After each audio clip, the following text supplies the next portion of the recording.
Hello my dear teachers, students and friends. आज मैं आपके साथ पीएचडी प्रोसेस, एडमिशन के बारे, हम कब एलिजिबल होते हैं या हम कैसे उसके लिए प्रिपरेशन कर सकते हैं, ये मैं आपके साथ आज एक सेशन लेके आई हूँ।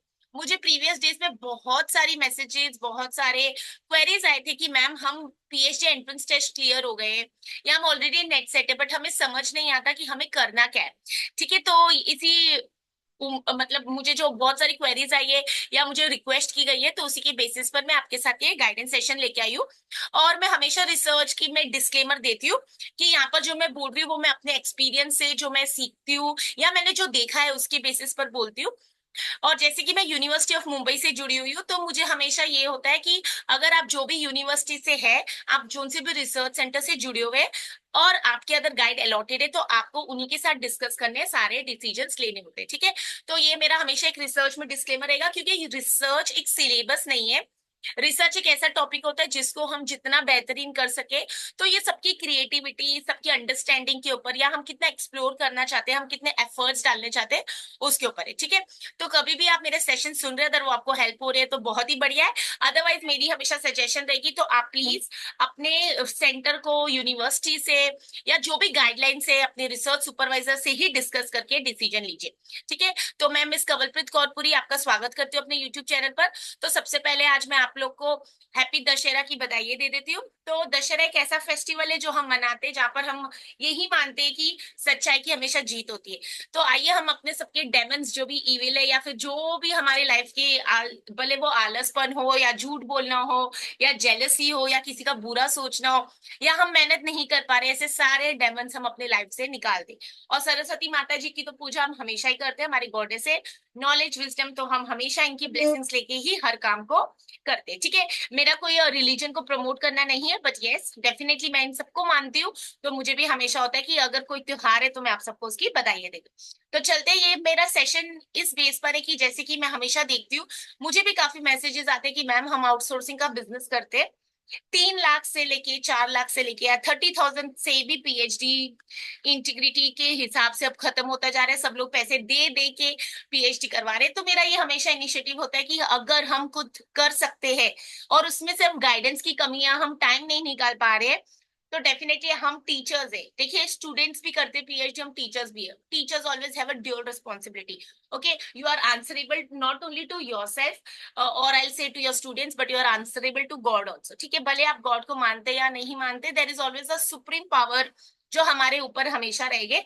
और एकेडमिक इंटीग्रिटी की बात करें तो हमें हमेशा, हमें रियल लाइफ में हर डिसीजन पर, हर स्टेप पर हमें एथिक्स रखना बहुत बहुत जरूरी है।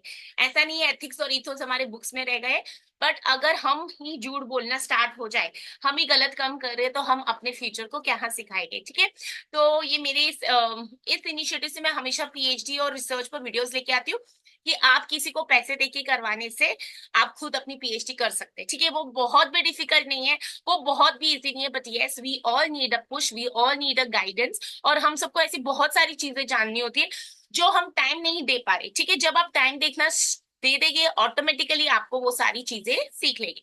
So again, I give a disclaimer कि these are the opinions or whatever I'm going to share today. It is based on my experience and what I see and what I understand, and it is not related to any institution or I'll say my college or whatever. Because जब भी हम PhD में आते हैं, you have to always understand that you have to follow the guidelines of the university with which you are enrolled with, or the college, the research center, and definitely you have to consult your guide before you plan any topic. Okay, so सबसे पहले Y to do PhD. अब इसके दो reason है। एक होता है हम अपनी एकेडमिक ग्रोथ करना चाहते हैं, या फिर हमें एक हमेशा रहता है जज्बा कुछ करने का। ओके, जो लोग टीचिंग में नहीं है वो लोग भी पीएचडी करते हैं। तो ऐसा नहीं है सिर्फ डॉक्टर की टैग के लिए करें, there are genuinely people who are really interested in going for doctoral studies, because सब लोग पोस्ट डॉक्टरल नहीं कर पाते। तो पीएचडी मैं बोलूंगी सबसे एडवांस डिग्री हमारे लाइफ में। ओके, और इसके अलावा जब हम टीचिंग प्रोफेशन में आ जाते हैं, तो डेफिनेटली हमारी एकेडमिक ग्रोथ आगे बढ़ाते हैं। तो कुछ चीजें हम मजबूरी से करते हैं, बट अगर उस मजबूरी में हम थोड़ा इंटरेस्ट और पैशन ले आए, तो डेफिनेटली वो पीएचडी बाय हार्ट हो जाएगी एज कम्पेयर टू वो पीएचडी बाय फोर्स हो जाएगी। ओके, तो हम जब भी इंटरव्यू में जा रहे हैं, हमको ये सारी चीजें बहुत ज्यादा जरूरी है जानना। तो पीएचडी क्यों करते हैं? और मुझे एक बार यही भी क्वेश्चन आया था कि मैम पीएचडी का फुल फॉर्म क्या है। अब मुझे ना कभी कभी ऐसे लगता है कि हम गूगल जब है हमारे पास अवेलेबल, तो ये चीजें किसी से पूछने से अच्छा हम गूगल पर एक बार सर्च कर सकते हैं। तो it is called as doctorate of philosophy, ठीक है। हम ये कब करते हैं, जब आप ग्रेजुएट हो जाते हैं, फिर हम पीजी करते हैं, अपना मास्टर्स करते हैं, और उसके बाद या तो आपको पीएचडी का एंट्रेंस टेस्ट देना पड़ता है जिसको हम जनरली पेट बोलते हैं, या तो फिर हमारे पास यूजीसी का नेट सेट रहता है और जूनियर रिसर्च फेलोशिप रहती है। अब अगर आप रीसेंट गाइडलाइंस देखेंगे national education policy, there is a possibility that immediately after your 4 years under graduation, आप जैसे डिग्री कंप्लीट करते हैं आप पीएचडी कर सकते हैं। But as of now I have no clarity on this, और जब तक वो रूल इंप्लीमेंट नहीं होता हम उसके बारे में नहीं सोचे। तो एज ऑफ नाउ मैं पीजी के बेसिस पर ही बात कर रही हूँ। और ये भी याद रखिए कि जब आप पढ़ाई करते हैं आपको ये भी देखना है कि आपका डिग्री अदर कॉरेस्पॉन्डेंस से था क्या, वो एलिजिबिलिटी है। तो ये सारी चीजें आप जो से इंस्टीट्यूशन से पढ़ रहे हैं, या अदर आपके यहाँ पर कोई सीनियर स्टाफ है जो आपको सपोर्ट करने के लिए तैयार है और जिनको रूल्स एंड रेगुलेशंस की काफी अच्छी नॉलेज है, आप उनको भी पूछ सकते हैं कि सर हमारी डिग्री ऐसे ऐसे सब्जेक्ट में है, हम किस पीएचडी कौन से एरिया में कौन से स्ट्रीम के लिए एलिजिबल है। और ये सारी चीजें आप याद रखिए कि कभी भी मिसमैच ऑफ क्वालिफिकेशंस नहीं होना चाहिए। ओके, जैसे मैं आपको बताती हूँ, मैं एमकॉम इन बिजनेस मैनेजमेंट हूँ, ठीक है। मेरी ग्रेजुएशन भी कॉमर्स में है, बीकॉम, फिर मेरा मास्टर्स है बिजनेस मैनेजमेंट में। और जब मैंने बिजनेस मैनेजमेंट किया है तो इट इज बट ऑब्वियस मैं थियोरेटिकल सब्जेक्ट्स की टीचर हूँ जिसको हम बीकॉम के अंदर कॉमर्स बोलते हैं। और मैंने पिछली वीडियो में एक बार बताया था, इंटरव्यू वाली वीडियो पर, कि कॉमर्स के अंदर कौन से सब्जेक्ट्स होते हैं, जैसे कॉमर्स 1 2 3 4 5। और उसके बाद फिर हमको क्या याद रखना है कि अगर मेरा मास्टर्स किस में है, अब वो कॉरेस्पॉन्डेंस से किया था, डिस्टेंस से किया था, ऑनलाइन किया था, क्या वो मुझे एलिजिबिलिटी है पीएचडी के लिए, तो ये सब चीजें आपको चेक करनी है। एंड ट्रस्ट मी, यूजीसी की वेबसाइट पर आप कौन सी यूनिवर्सिटी सपोज आप प्लान करें, यूनिवर्सिटी ऑफ मुंबई, आप उनकी वेबसाइट पर जाएंगे तो आप वो चेक भी कर सकते हैं, ठीक है। फिर सेकेंड, अभी जैसे मेरा नेट सेट इन कॉमर्स है, अब नेट सेट के लिए जब मैं कॉमर्स को पढ़ा रही हूँ काफी सालों से, तो एक क्वेश्चन मुझे आज तक आ रहा है इतने सालों से, और मैंने उसके ऊपर काफी वीडियोस भी बनाई है, फ्रीक्वेंटली आस्क्ड क्वेश्चन कि मैम मेरा नेट सेट कौन से सब्जेक्ट में होना चाहिए। तो again I have specified, I made it very clear. And जब भी मैं बात करती हूँ मैं गाइडलाइंस के हिसाब से बात करती हूँ। तो अगर आप यूजीसी के वेबसाइट पर जाते हैं तो आपको मिलता है, उसमें लिखा होता है क्लियरली कि हम अपने पीजी वाले सब्जेक्ट में आपको नेट सेट करना है। तो जैसे कि मेरा एमकॉम इन बिजनेस मैनेजमेंट है बट वो एमबीए नहीं है, तो मैं मैनेजमेंट में नेट नहीं करूंगी। इररिस्पेक्टिव मुझे थियोरी सब्जेक्ट्स पसंद है, मुझे नेट सेट इन कॉमर्स ही करना है। वो वीडियो मैंने ऑलरेडी अपने चैनल पर शेयर की हुई है, अगर आपने वो नहीं देखी है तो जरूर देख लीजिए, ठीक है। तो यहाँ पर हो गया। अब क्या होता है ना, अब सपोज हमारा पीएचडी एंट्रेंस टेस्ट क्लियर हो गया एज ऑफ दिस ईयर 2024 में, यूजीसी ने ऑलरेडी डिक्लेयर किया है। आई डोंट नो कितनी यूनिवर्सिटीज उसको फॉलो करे, अब तक वो इम्प्लीमेंट हुआ है कि नहीं, कि पीएचडी एंट्रेंस टेस्ट को स्क्रैप कर दिया गया है और जो भी नेट स्कोर के ऊपर आएगा, अब उस पर काफी क्वेश्चंस रेज हो रहे हैं और जो भी रहेगा, बट मैं कभी भी उन चीजों पर बात नहीं करती, क्योंकि जब तक हमारे पास ऑफिशियल इंटीमेशन नहीं आता, यूजीसी का सर्कुलर नहीं आता, हमें उसके ऊपर बात करनी भी नहीं चाहिए, because it is just a waste of time. But yes, you have to ensure जैसे अगर आप प्लान करें यूनिवर्सिटी ऑफ मुंबई से, तो आप देखिए यूनिवर्सिटी ऑफ मुंबई की वेबसाइट पर चेक कीजिए कि एलिजिबिलिटी क्राइटेरिया अपडेटेड कौन सा है, क्या हम पीएचडी एंट्रेंस टेस्ट की बेसिस पर ले रहे हैं कि हम नेट सेट के स्कोर पर है, ठीक है। और फिर मुझे ये भी क्वेश्चन बहुत बार पूछा जाता है कि मैम कौन से यूनिवर्सिटी से हम प्लान करें, तो मैं हमेशा ये एडवाइस देती हूँ। अगेन मेरा डिस्क्लेमर है कि मैं यहाँ पर बोल रही हूँ, इसका मतलब ये नहीं कि मैं जो शेयर कर रही हूँ वही सबको आपको फॉलो करना है। मैं हमेशा ये कहती हूँ कि सबसे पहले आपकी जो स्टेट यूनिवर्सिटी आप जहाँ पर रहते हो वहां की यूनिवर्सिटी रहेगी, स्टेट या सेंट्रल, सबसे प्रेफरेबली आपको वहीं पर ट्राई करना चाहिए। I also understand, I also know that it is not easy to get admission into the state university or a central university, but definitely if you have the time and you're willing to wait and there is no urgency कि इतने सालों में मेरी PhD, definitely you should wait, okay. And इतनी quality कर लीजिए कि आपको ना स्टेट यूनिवर्सिटी रिजेक्ट करे ना सेंट्रल यूनिवर्सिटी, ओके। बाद में हमारे पास प्राइवेट इंस्टीट्यूशन है, प्राइवेट यूनिवर्सिटीज है, डीम्ड यूनिवर्सिटीज है, ओपन यूनिवर्सिटीज है, बट मैं इनके बारे में आपको कॉमेंट नहीं करूंगी, ठीक है, क्योंकि ये अपने ऊपर डिसीजन है और I am here no one to tell you कि आप कहाँ से करें। पर जब भी आपको यूनिवर्सिटी से एनरोल कर रहे हैं आप यूजीसी की वेबसाइट पर जाके देख लीजिए कि वो यूनिवर्सिटी फेक तो नहीं है, ठीक है। कहीं ऐसा ना हो कि हमने पैसे दे दिए, वो डी रजिस्टर्ड यूनिवर्सिटी थी, एंड प्रेजेंटली हमको पता है कि आजकल वेबसाइट्स तक फेक होती है, ओके। सो ये थोड़ा सा होमवर्क आपको करना जरूरी है कि आप जो यूनिवर्सिटी से एनरोल हो रहे हैं जिनका नाम सपोज आपने नहीं सुना, अब अगर हम मुंबई से और हम कोई दूसरी सिटी में जा रहे हैं, जैसे हम पंजाब से जा रहे हैं, दिल्ली से जा रहे हैं, इंदौर में जा रहे हैं, वेस्ट बंगाल, तो वहां की नॉलेज हमें इतनी नहीं होगी, बट डेफिनेटली अगर आप इंक्वायरी करेंगे तो आपको बहुत सारी चीजें मिल जाए। ठीक है, तो एलिजिबिलिटी हमें समझ आ गई। अब ये एलिजिबिलिटी 55% मास्टर्स में होनी चाहिए, वो आप सबको पता होना चाहिए। आप नेट के लिए अप्लाई करो या पीएचडी के लिए, एटलीस्ट आपका मास्टर्स का स्कोर 55 होना चाहिए। सिर्फ ऐसा नहीं कि मुझे असिस्टेंट प्रोफेसर हूँ तो पीएचडी करूँ, एसोसिएट प्रोफेसर बनने के लिए करूँ या प्रोफेसर बनने के लिए। हमारी पर्सनल ग्रोथ, अगर आप स्कूल टीचर भी है और आप आगे अपना ग्रोथ देखते हैं, आप जूनियर कॉलेज टीचर है, आप अपना ग्रोथ देखते हैं, आप प्रिंसिपल बनना चाहते हैं, आगे बढ़ना चाहते हैं, आप चाहते हैं कि आप डिग्री कॉलेज में आ जाए, या फ्यूचर में आप अपने आप को बहुत अच्छी पोस्ट पर देख रहे हैं, probability on the basis of PhD you want to take a switch to corporate sector, definitely doctorate कभी भी आपको वेस्ट नहीं जाएगा। ठीक है, अब हमारे ये हो गए क्राइटेरिया कि या तो हम जूनियर रिसर्च फेलोशिप की डिफरेंट मतलब सीट्स रिजर्व्ड होती है, कुछ कुछ सेंटर्स में जेआरएफ की सीट्स रिजर्व रहेगी, जैसे 2 या 4, तो वहां पर आप अप्लाई कर सकते हो जेआरएफ कैंडिडेट्स को, उस हिसाब से प्रेफरेंस है because seats are reserve for them. Next आपको यूजीसी नेट सेट के क्राइटेरिया पर, अब कितनी यूनिवर्सिटीज है यूजीसी नेट सेट होने के बावजूद भी आप उनका खुद का एंट्रेंस टेस्ट लेगी, तो वो भी आप चेक कर सकते हैं, या तो हम पीएचडी एंट्रेंस टेस्ट। अब पीएचडी एंट्रेंस टेस्ट, जैसे मैं यूनिवर्सिटी ऑफ मुंबई की बात करूं, मैंने पिछले वीडियो में बताया था आपको कि हमारे पास कॉमर्स और मैनेजमेंट के अंदर बहुत सारे ब्रांचेस है, तो आप डिसाइड कीजिए आपको बैंकिंग में करना है, इकोनॉमिक्स में करना है, या फिर जैसे ट्रेड एंड ट्रांसपोर्ट। मेरी हमेशा सजेशन रहती है इस चीज में भी मिसमैच मत करिए, क्योंकि आगे जाके पॉसिबिलिटी है, या नहीं भी हो but it can be a possibility that आपका मिसमैच ऑफ क्वालिफिकेशन हो जाए। ग्रेजुएशन किसी और चीज में था, पीजी किसी और चीज में कर रहे, तो समझ ही नहीं आ रहा कि कर रहे क्या। ओके, तो इंश्योर दैट आप एक ही अलाइनमेंट में रहे, एक ही सब्जेक्ट के साथ रहे। एक पीएचडी हो जाएगी आपकी, सपोज आपके पीजी वाले सब्जेक्ट में, आप दूसरी पीएचडी डेफिनेटली किसी भी टॉपिक में ले सकते हैं, किसी भी रिसर्च में। कोई भी डिग्री लेना वेस्ट नहीं है, हमेशा काम ही आएगी, बट पहले जो मैंडेटरी डिग्रीज है आप उनको ले लीजिए। ठीक है, फिर हम चलते हैं अभी मुझे कैसे पता लगता है पीएचडी की सीट्स आई है, तो हमारे पास 2 तरीके हैं। एक तो हम कोई ग्रुप्स को ज्वाइन कर ले जहाँ पर पीएचडी की नोटिफिकेशन दी जाती है, जैसे कि अब मैं यूनिवर्सिटी ऑफ मुंबई की काफी एडवर्टीजमेंट शेयर करती हूँ, और अगर आप मुझे जानते हैं पर्सनली तो आपको पता है हमारे काफी सारे एकेडमिक ग्रुप्स है जहाँ पर हम सिर्फ एकेडमिक इन्फॉर्मेशन शेयर करते हैं। ठीक है, आपके सीनियर्स रहेंगे, जूनियर्स रहेंगे, या कोई कॉलेजेस होगा आपका रिसर्च सेंटर तो वो आपको भेजेंगे। फिर दूसरा होता है कि हम खुद जाके उनकी वेबसाइट्स पर चेक कीजिए। अब जैसे मैं डीटीएसएस कॉलेज की रिसर्च स्कॉलर हूँ, तो मतलब मेरे डीटीएसएस कॉलेज की आप वेबसाइट पर जाएंगे तो उन्होंने अगर नोटिस लगाया तो आपको वो मिल जाएगा। ठीक है, तो आप चेक कर सकते हैं। तो आपको रिसर्च सेंटर्स कैसे पता लगता है, अगर आप यूनिवर्सिटी की वेबसाइट पर जाएंगे आपको अपडेटेड लिस्ट मिलती है, तो वहां से आप चेक कर सकते हैं।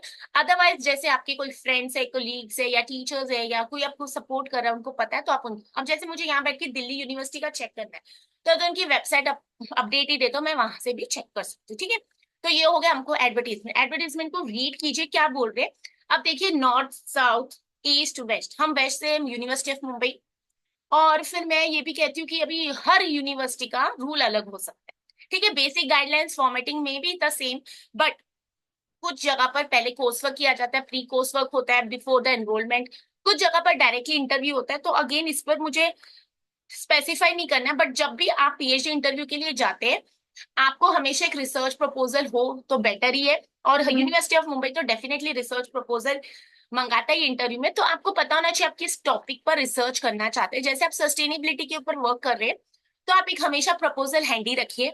अब उस प्रपोजल में क्या होता है ये मैंने प्रीवियस वीडियोस में आपके साथ शेयर किया। अगर आपने मेरी रिसर्च की प्लेलिस्ट है जिसका मैंने नाम लिखा आओ रिसर्च सीखे, वो नहीं देखिए तो प्लीज मेरी सजेशन है वो सारी वीडियोस को सीक्वेंस वाइज देख लीजिए। क्योंकि जब हमें ना बीकॉम करके आते हैं, कोई भी सेल्फ फाइनेंसिंग का कोर्स या कोई भी अंडर ग्रेजुएट डिग्री, हमने कुछ तो पढ़ा होता है बट उस टाइम हम सीरियस नहीं होते पढ़ने के। रिसर्च मेथोडोलॉजी, आपने स्टैटिस्टिक्स पढ़ा होगा, बट हमें तब ये नहीं पता था कि हम टीचर बनेंगे और पीएचडी करेंगे। तो वहां पर हमारी एक बेसिक नॉलेज थी जो अब हम भूल जाते हैं। हो सकता है पीजी में आपने रिसर्च मेथोडोलॉजी बहुत अच्छे से पढ़ी है, एमफिल किया है, ठीक है, तो आपको सपोर्ट हो जाएगा। बट बिफोर यू गो और plan to go for the interview ensure that you know the basics of research. हम बहुत सेशंस अटेंड कर लेते हैं डायरेक्टली कि क्वेश्चनर कैसे डिजाइन करना है, स्टैटिस्टिक्स क्या लगाना है, but we fail to understand basics of research. Example, research design क्या है। ठीक है, रिसर्च डिजाइन में अब कुछ लोग एक्सप्लोरेटरी लिख देते हैं। एक्सप्लोरेटरी रिसर्च डिजाइन कब होता है, जब कोई टॉपिक न्यू होता है, हम अपने टॉपिक को नई तरीके से सर्च कर रहे हैं, उसको एक्सप्लोरेटरी रिसर्च बोल सकते हैं क्या। अब कॉमर्स वाली कौन सा रिसर्च डिजाइन यूज कर रहे हैं, ठीक है, बेसिक हमको अपनी पॉपुलेशन और सैंपल में डिफरेंस नहीं पता। Now I am working on the topic of बस कम्यूटर्स, तो मेरे कौन से बस कम्यूटर्स का पॉपुलेशन क्या और सैंपल क्या है, क्या पूरे इंडिया के बस कम्यूटर्स मेरे पॉपुलेशन है, क्या मुंबई के सारे बस कम्यूटर्स मेरी पॉपुलेशन है। तो ये सारी चीजों पर हमको क्लैरिटी नहीं है, and I am sure I have seen so many research proposals that when you go for the interview you are clueless. Okay, आप समझ ही नहीं पाते हो कि आपने क्या रॉन्ग लिखा है या फिर उसके अंदर क्या लिखना चाहिए था, सैंपल सैम्पलिंग में।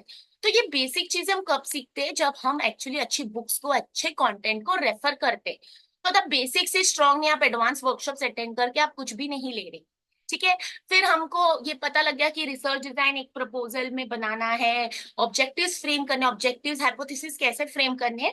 And there are many universities जहां पर आप पहले कोर्स वर्क करेंगे, आपका इंटरव्यू हो जाएगा, वो आपको सेलेक्ट कर लेंगे, आप कोर्स वर्क करेंगे मे बी 6 मंथ 7 मंथ्स और आवर्स का जो भी ड्यूरेशन है, उसके बाद आपकी सिलेक्शन होती है। ठीक है, उसके बाद आपको गाइड अलॉट किया जाता है और गाइड अलॉटमेंट के साथ आपको आपका रिसर्च प्रपोजल फाइनल करना। अदरवाइज जैसे अगर मैं यूनिवर्सिटी ऑफ मुंबई की बात करूं तो हम यहाँ पर पहले इंटरव्यू देते हैं, हमारा प्रपोजल सेलेक्ट होता है, तो अगर हमें गाइड अलॉट किया जाता है फिर हम प्रपोजल वापस उनके साथ revise editing as per the suggestions of the panel we get it and we get submit to the university. अब फीस कौन से सेंटर से कब से स्टार्ट होती है, this is not something which I am going to cover, but yes इस पर भी मुझे क्वेश्चंस आते हैं, तो वो अगेन आप जोन से भी यूनिवर्सिटी और कॉलेज से जुड़ने वाले आप वहां चेक कर सकते हैं। Date of interview, date of registration, यहाँ पर भी क्वेरीज आई है मुझे, तो ये भी आप जो सेंटर से जुड़ रहे हैं, यूजीसी की गाइडलाइंस, यूनिवर्सिटी ऑफ मुंबई, अभी आप यूनिवर्सिटी ऑफ मुंबई से जुड़ रहे हैं तो आप उनकी गाइडलाइंस चेक कीजिए। ठीक है, आप जाके थीसिस सेक्शन में खुद बात कर सकते हैं।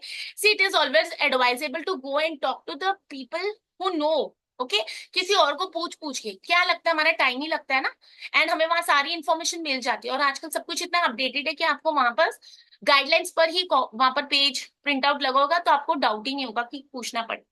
ओके, फिर सेकंड अब हमको क्या हो गया, हमने टॉपिक सेलेक्ट कर दिया। अब मेरा जैसे टॉपिक फाइनल हो जाता है, गाइड अलॉट है, तो हम जाके अपना ये टॉपिक भेज देते हैं यूनिवर्सिटी को, सबमिट कर देते हैं थ्रू द सेंटर और डायरेक्टली फ्रॉम द यूनिवर्सिटी।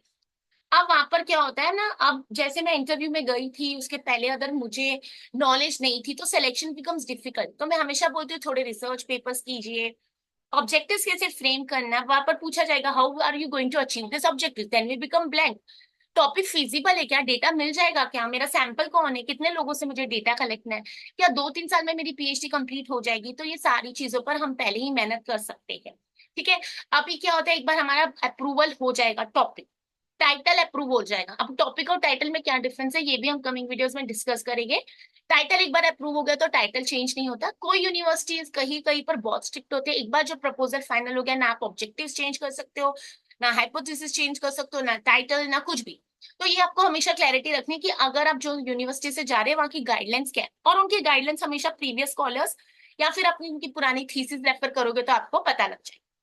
ठीक है, रिसर्च इंटरव्यू, पीएचडी इंटरव्यू, मैंने बहुत सारी वीडियोस बनाई है, वो जरूर देख के जाइए। प्रपोजल बना के गए, कोर्स वर्क हो गया, गाइड अलॉटमेंट। अब मुझे ये भी क्वेश्चन आता है कि मैम हम गाइड से ऑलरेडी बात कर सकते हैं, देखिए ये सारी चीजें सब्जेक्टिव है। If you know somebody and you know they are the guides, तो आप उनसे जाके एडवाइस जरूर ले सकते हैं, बट मैं कभी भी नहीं बोलती हूँ कि आप कोई गलत तरीके से या सेटिंग करने की बात कीजिए, ये सब चीजों पर मुझे कभी भी बोलना नहीं है, बिकॉज हमें हमेशा याद रखना है कि we should follow the process. Okay, and there are chances कि आपने बहुत सारी कहानियां सुनी होती negativity, but I as a person always believe जितना पॉजिटिव पर फोकस करेंगे, जितना अच्छे एनवायरमेंट में रहेंगे, जितने अच्छे लोगों के साथ रहेंगे, हमारा काम उतना इजी हो जाए। ठीक है, आप गलत लोगों के साथ रहोगे, आप उनका हमेशा गलत ही सुनोगे, फिर आपका पर्सपेक्टिव बदल जाए। सी एबीसीडी भी सीख के नहीं आए थे, वो भी सीखा गया है। तो पीएचडी तो हम एक ब्लेस्ड है कि हम इस लेवल तक पहुंच चुके। ठीक है, फिर जैसे ही टाइटल अप्रूवल होगा आपका काम स्टार्ट हो जाना चाहिए। ठीक है, सेंटर और यूनिवर्सिटी के रूल्स फॉलो कीजिए। तो ये था मेरा बेसिक एक गाइडेंस। अब जैसे मुझे इसके ऊपर इतने क्वेश्चंस आते हैं, मतलब समटाइम्स आई फील दैट हम इतने इग्नोरेंस में क्यों रह रहे हैं। हमारे पास गूगल है, हमें पता है हम कौन सी यूनिवर्सिटी में एडमिशन लेना चाहते हैं आप उनकी वेबसाइट विजिट कीजिए, and with digitalisation many of the things are always updated on the website, and many colleges are ensuring that they are updating everything on the website as well. Frequently आज questions बहुत बार रहते हैं, और अगर इसमें भी अब आपको कुछ डाउट है तो आप मुझे फ्रीली कांटेक्ट कर सकते हैं, आप मुझे यूट्यूब पर कमेंट कर सकते हैं। अगर आप अब तक मेरे चैनल के साथ नहीं जुड़े तो मेरे चैनल को लाइक शेयर और सब्सक्राइब कर दीजिए।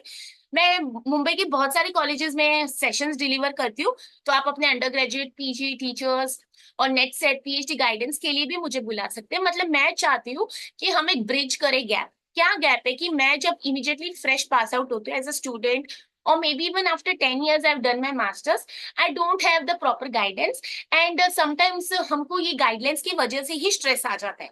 तो अगर मैं पीएचडी हायर लेवल स्टैटिस्टिक्स कहानी शुरू करने से पहले मुझे एक बेसिक गाइडेंस मिल जाए तो हमारा स्टार्ट बहुत अच्छा होता है। एंड ट्रस्ट मी, स्टार्ट अच्छा होता है तो एंड भी ब्यूटीफुल ही रहेगा। ओके, जस्ट इंश्योर दैट आप स्टार्ट कर रहे हैं। सी, मुझे पूछा जाता है मैम कब हम करें पीएचडी, मैं हमेशा बोलती हूँ there is no good time. Okay, आपको टाइम निकालना पड़ता है, आपको सोचना पड़ता है। देखो, आप सोचते सोचते 1-2 साल निकल जाएंगे। एंड टाइम की एक बहुत अच्छी खूबी है कि वो तो निकल ही जाएगा। ठीक है, आज और कल में रुकने वाला तो नहीं है। तो अगर आप एक साल सोचते ही रहेंगे, दूसरे साल कोशिश करेंगे, तीसरे साल सिलेक्शन होगी। एंड पीएचडी जैसी चीजें हमारी हाथ में नहीं है। पॉसिबिलिटी हम 3 साल से ट्राई करें तब हमारा नंबर आए। तो ये चीजें जितनी जल्दी उतनी बेहतरीन। और आप सबको पता है present time is so competitive and soon, और it has already become survival of the fittest. तो आप कोई भी अपनी डिग्री में डिले ना कीजिए, एंड अच्छे से करिए, पैशनेटली करिए।